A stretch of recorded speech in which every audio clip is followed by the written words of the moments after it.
예레미야 선지자는 하나님의 말씀을 받아서 백성들에게 하나님의 뜻을 전하는 사람이죠. 본문을 읽어보면 이 말이 선지자의 말인지 하나님의 마음인지 언뜻 잘 구별이 안 될 때가 있습니다. 예레미야의 마음이 하나님의 마음이기도 하기 때문이겠죠. 오늘 본문의 제목을 보면 탄식하는 예레미야 이렇게 되어 있습니다. 우리가 예레미야를 눈물의 선지자라고 그러죠.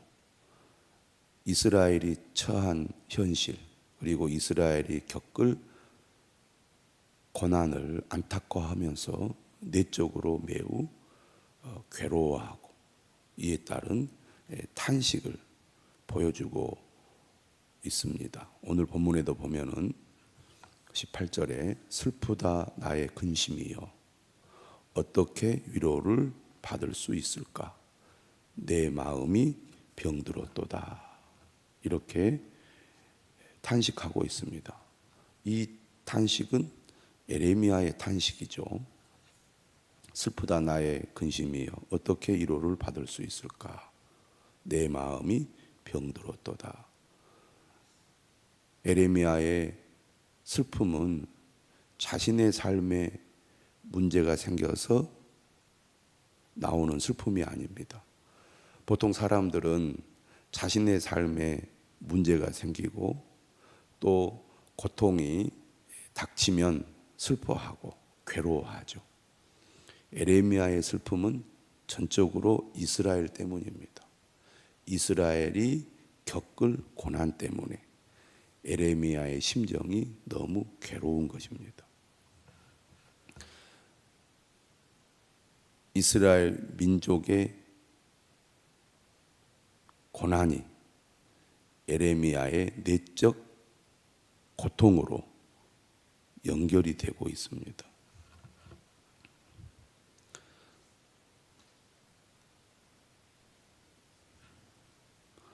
사도 바울을 보면 교회에 대한 염려 때문에 괴로워하는 모습을 바울의 편지들을 통해서 보게 되지요.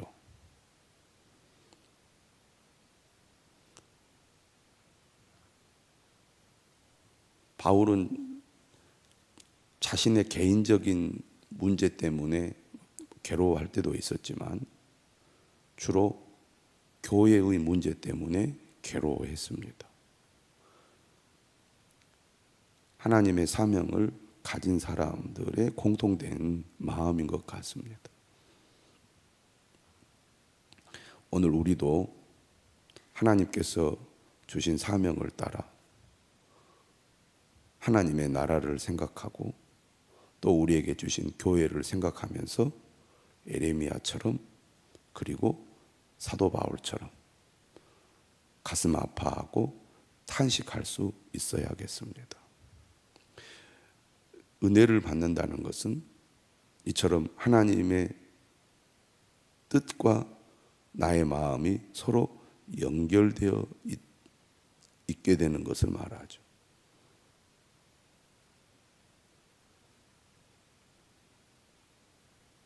인간은 개인주의적 성향이 강하죠.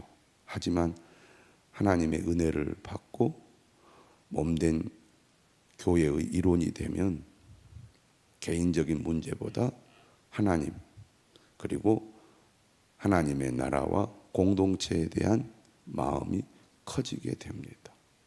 관심과 애정이 있어야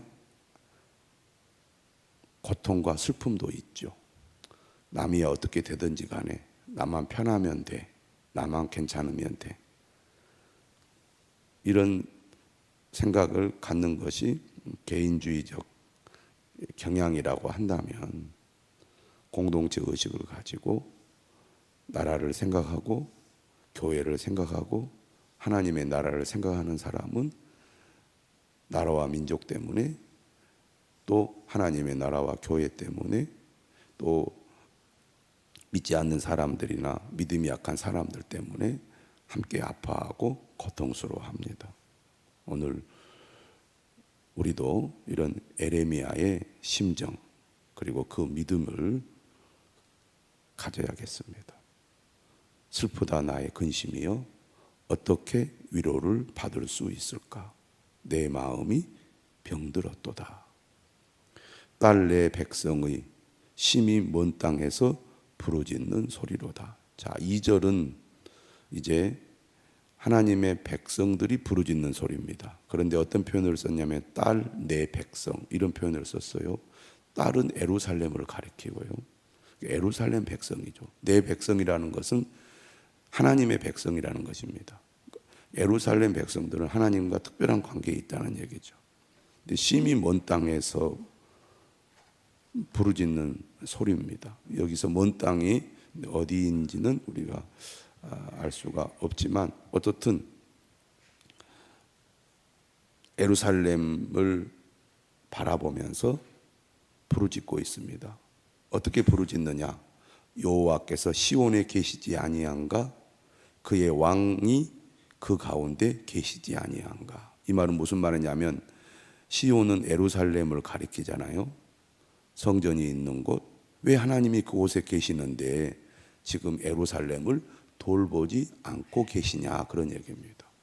하나님이 우리 가운데 계시는데 왜 지금 고난을 당하고 있는데 못 본 채 하십니까? 그런 얘기죠. 그런데 그 다음 말은 하나님의 말씀이에요. 그들이 어찌하여 그 조악한 신상과 이방의 헛된 것들로 나를 경노하게 하였는고 하시니.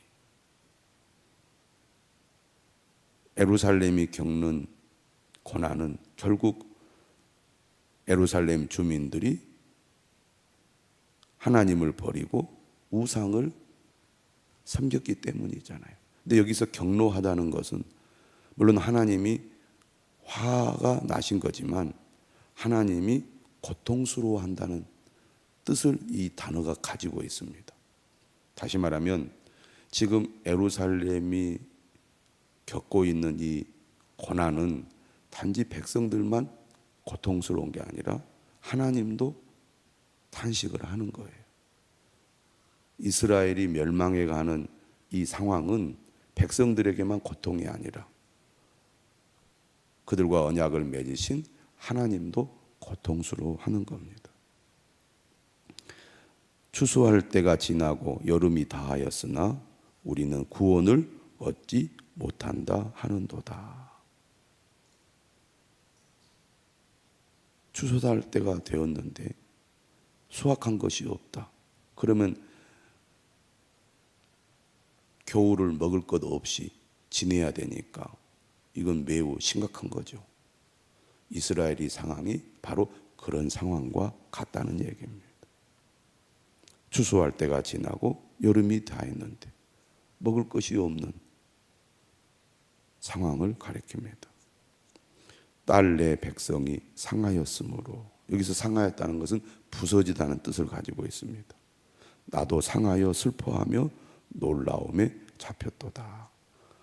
이스라엘 예루살렘의 현실과 에레미야의 마음이 서로 연결되어 있습니다. 예루살렘의 고통과 아픔이 곧 에레미야의 고통과 아픔인 거예요. 그래서 예루살렘이 상하였으므로 나도 상하여 슬퍼하며 놀라움에 사로잡혔도다 라고 탄식하고 있습니다. 안타까워하는 거죠. 예전에 우리 교단에 이중표 목사님이라고 계셨는데 그분이 군산에서 목회를 하다가 서울에서 이제 한신교회라는 교회를 개척을 해서 큰 부흥을 이루었는데 그분이 설교할 때 그런 이야기를 하시더라고요. 군산 옥구에서 목회를 할 때 더 이렇게 눈물을 흘렸다는 거예요. 이렇게 이제 그 지역을 이렇게 돌아다니면서 전도하고 신방하는 가운데 사람들이 믿지 않음으로 멸망의 길로 가는 현실을 보면서 안타까워하는 마음이 있었던 거죠. 그런 심정이 있으니까 더 하나님을 향해서 기도하고 믿지 않는 사람들에게 전도하고 믿음이 없는 사람들을 향하여 피 끓는 말씀을 선포했겠죠. 당신들 믿든지 말든지 나는 내 일만 할 거야. 아무 감정이 없이 목회를 한다면 그런 열정이 일어나지 않았겠죠. 근데 그런 눈물의 기도와 전도 또 말씀 선포가 있어서인지 하나님께서 그분을 크게 사용하셨는데요. 에레미야도 그런 것 같습니다. 22절 길르앗에는 유향이 있지 아니한가. 여기에는 약이 제조되는 그런 곳이었습니다. 그곳에는 의사가 있지 아니한가. 치료가 가능한 곳이죠. 그런데 내 딸 내 백성이 치료를 받지 못하면 어찌 됨인고. 예루살렘은 치료를 받지 못해요. 어찌하면 내 머리는 물이 되고 내 눈은 눈물 근원이 될고 죽임을 당한 딸 내 백성을 위하여 주야로 올리로다. 자신의 힘으로 어찌할 수 없는 현실 속에서 에레미야 선지자는 눈물을 흘릴 수밖에 없었습니다. 안타까워하면서 슬퍼하고 있는 에레미야의 모습입니다. 이런 현실 속에서 에레미야는 지금 백성을 떠나고 싶어 해요. 2절에 보면 내가 광야에서 나그네가 머무를 곳을 얻는다면 내 백성을 떠나가리니 그들은 다 간음하는 자요 반역한 자의 무리가 되미로다. 이런 현실 속에서도 끝내 우상을 숭배하고 하나님을 반역한 이스라엘 백성들을 보면서 에레미야 선지자는 이 백성들을 떠나겠다고 말합니다. 떠나고 싶어 하는 거죠. 3절입니다. 여호와의 말씀이니라 그들이 활을 당김같이 그들의 혀를 돌려 거짓을 말하며. 활을 당긴다는 것은 여기서 당긴다는 것은 활이 굽어진 것을 말합니다. 활을 당기면 활이 굽어지잖아요. 굽어졌다는 것은 바르지 않다는 것입니다. 그만큼 지금 이스라엘 백성들은 어떻습니까? 거짓된 백성이라는 거죠. 거짓된 백성. 그래서 늘 그들의 입에서는 뭐가 나와요? 거짓말만 나옵니다. 그들이 이 땅에서 강성하나 진실하지 아니하고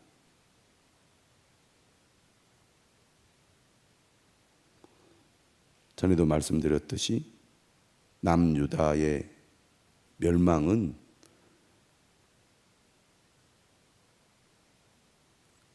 강성한 때를 지나서 멸망의 시기가 오거든요. 그러니까 잘 될 때는 우리가 걱정할 것이 없는 거죠. 우리는 모든 것이 다 좋다, 안전하다, 우리는 강하고 잘 되고 있다 이렇게 생각하는데 사실 그 속을 들여다보면 위기가 이미 지금 조성이 되어 있거든요. 그런데 그건 보이지 않고 겉으로 강성한 것만 보이거든요. 요시야의 종교 개혁이 있었죠. 그런데 요시야가 바로 누구 전투에서 또 죽고 맙니다. 애국가의 전투에서. 그러면서 급격히 이제 쇠락을 하면서 유다가 하락의 길로 가서 결국은 멸망을 하거든요. 그런데 이미 이스라엘은 이런 거짓으로 가득 차 있었습니다. 악에서 악으로 진행하며 또 나를 알지 못하느니라.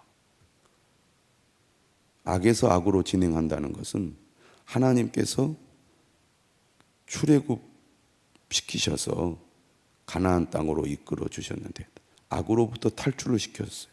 근데 그들은 여전히 가나안에서 또 악을 저지른다는 겁니다. 그것이 악에서 악으로 진행하는 겁니다. 그런 가운데 하나님을 알지 못합니다. 하나님의 은혜로 구원을 받아서 하나님의 은혜로 가나안 땅에 이르러 하나님의 은혜로 그들이 가나안에서 살지만 그들은 하나님을 잊어버리고 우상의 길로 간 거죠. 이처럼 그들이 하나님을 배반하고 우상을 숭배하는 삶, 우상을 숭배한다는 것, 지난주도 말씀드렸듯이 결국 자기의 탐욕을 쫓아가는 삶이거든요. 탐욕을 쫓아가는 삶이 어떻겠습니까? 서로 간에 진실하지 못하고 상대방을 속이고 또 착취하는 관계가 맺어지겠죠. 지금 그렇게 이야기합니다. 너희는 각기 이웃을 조심하며 어떤 형제든지 믿지 말라. 형제마다 완전히 속이며 이웃마다 다니며 비방함이라. 그러니까 이미 사회 근간이 무너지고 있습니다. 신뢰가 완전히 바닥에 떨어졌어요. 여러분, 시스템이 엉망인 나라, 거짓이 판치는 나라입니다. 믿을 수가 없는 거예요. 그런 사회는 똑똑한 사람도 제 역할을 할 수가 없습니다. 나라가 좋다는 것은 시스템이 잘 갖춰져서 다른 사람을 거짓으로 속이기가 어려운 사회죠. 똑똑한 사람은 어떻습니까? 각자 도생을 해야 되기 때문에 시스템이 엉망인 사회에서는 좋은 머리로 남을 속여서 나라도 안전하게 지키고 나 자신이라도 어떻든 배불리 먹고 살려고 합니다. 그러니까 남을 속이고 또 남을 짓밟아서 자신의 안위를 챙기게 되겠죠. 그러니 엉망이 되어버리는 겁니다. 시스템이 잘 갖춰진 나라는 어떻습니까? 그렇게 하기가 쉽지 않은 거죠. 가진 자도 범죄하기가 쉽지 않고 어려운 자도 보호를 받는 그런 구조를 갖지 않습니까? 선진국일수록 시스템이 잘 되어 있기 때문에 사람들이 살기가 그만큼 좋은 거고, 가난하고 부정부패가 많은 나라일수록 시스템이 무너져 있기 때문에 어려운 사람들은 더더욱 어렵고, 가진 사람들은 다른 사람들을 속여가면서 자신의 배를 불리게 되죠. 지금 이 예루살렘이 이런 시스템이 다 무너져 버린 겁니다. 그래서 거짓으로 가득 차 있어서 누구를 믿을 수가 없는 거예요. 그들은 각기 이웃을 속이며 진실을 말하지 아니하며 그들의 혀로 거짓말하기를 가르치며 악을 행하기에 지치거늘 네가 사는 곳이 속이는 일 가운데 있도다. 그들은 속이는 일로 말미암아 나를 알기를 싫어하느니라. 여호와의 말씀이니라. 하나님과의 관계가 이웃과의 관계로 연결이 된다는 거죠. 진실로 하나님을 따르는 사람은 이웃과의 관계에서도 하나님의 뜻을 따르게 되어 있습니다. 그러니까 하나님을 진실하게 믿는 사람이 세상에서 다른 사람과의 관계에서는 거짓을 행하고 남을 속인다면 그건 진짜 하나님을 두려워하고 믿는 게 아닌 거죠. 하나님을 잘 믿고 섬기는 사람일수록 다른 사람과의 관계에서도 정직하고 진실하게 된다는 것입니다. 오늘 우리는 어떻습니까? 나는 어떻습니까? 이웃과의 관계, 하나님의 뜻을 따르고 있습니까? 오늘 말씀을 통하여 우리 자신을 돌아보는 이 아침이 되시기를 주님의 이름으로 축원합니다.